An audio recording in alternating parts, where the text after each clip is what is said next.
Bismillahirrahmanirrahim. Assalamualaikum warahmatullahi wabarakatuh. Perkenalkan, nama saya Naufal Golib Sidik. Saya dari kelas IFA 601.1 dan pada kesempatan kali ini saya akan sedikit membahas mengenai database as a service atau DBAS. Nah, di sini akan ada 3 pembahasan utama, yaitu mengenai database as a service itu sendiri.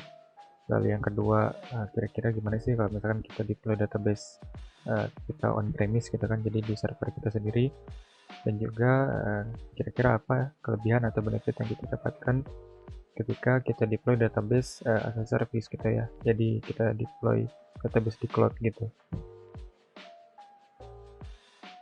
Nah, yang pertama, database as a service itu sendiri adalah model layanan cloud yang mengendalikan atau menyediakan akses dan manajemen database tanpa perlu mengelola infrastrukturnya secara langsung.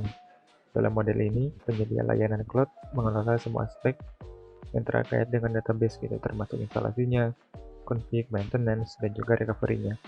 Yang beberapa contohnya antara lain kalau dari Amazon atau AWS ada AWS RDS, dari GCP ada Google Cloud SQL gitu kan, dan dari Azure ada Microsoft Azure SQL.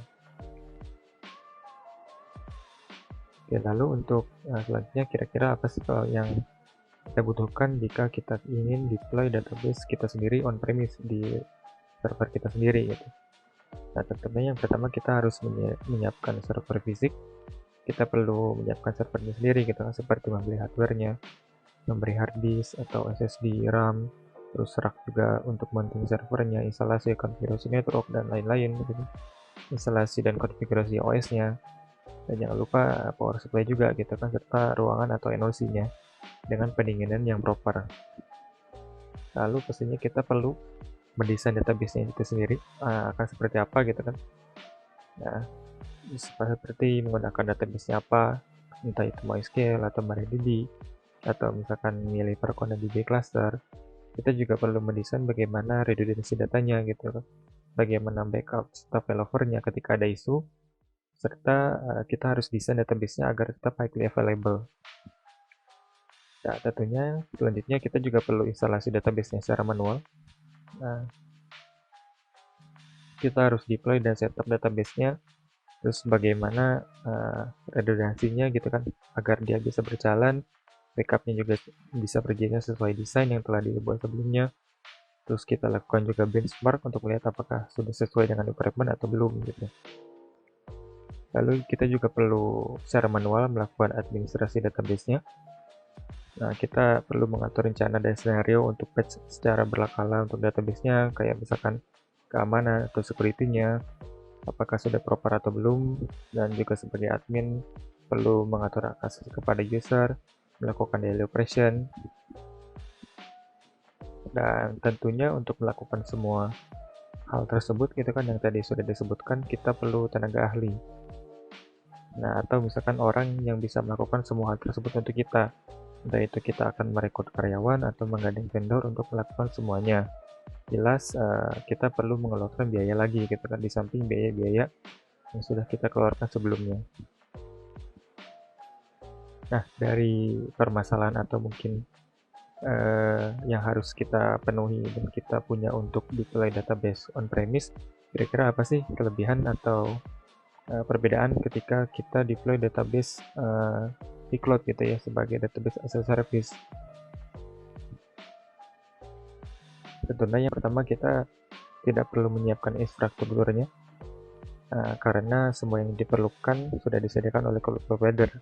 Kita tinggal memilih service apa saja yang ingin kita pakai. Lalu kita juga bisa menghemat budget karena kita tidak perlu menyiapkan infra untuk deploy database-nya seperti yang sebelumnya. Dan tentunya kita juga tidak perlu membeli hardware, network, power supply, dan lain-lain, membayar juga vendor. Nah, yang harus dibeli jika kita ingin deploy database on-premise gitu kan, ya, sama seperti skenario yang sebelumnya. Lalu, karena kita tidak perlu memusingkan infrastruktur segala macam, nah pada akhirnya kita bisa fokus untuk pengembangan aplikasi.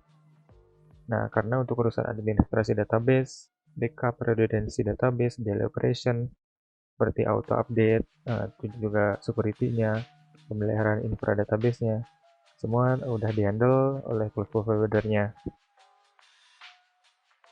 Lalu PBAS juga bisa lebih cepat, dalam artian bisa lebih cepat diimplement karena tidak perlu setup semuanya sendirian. Kita tinggal memilih fitur mana saja yang kita ingin sewa atau kita aktifkan.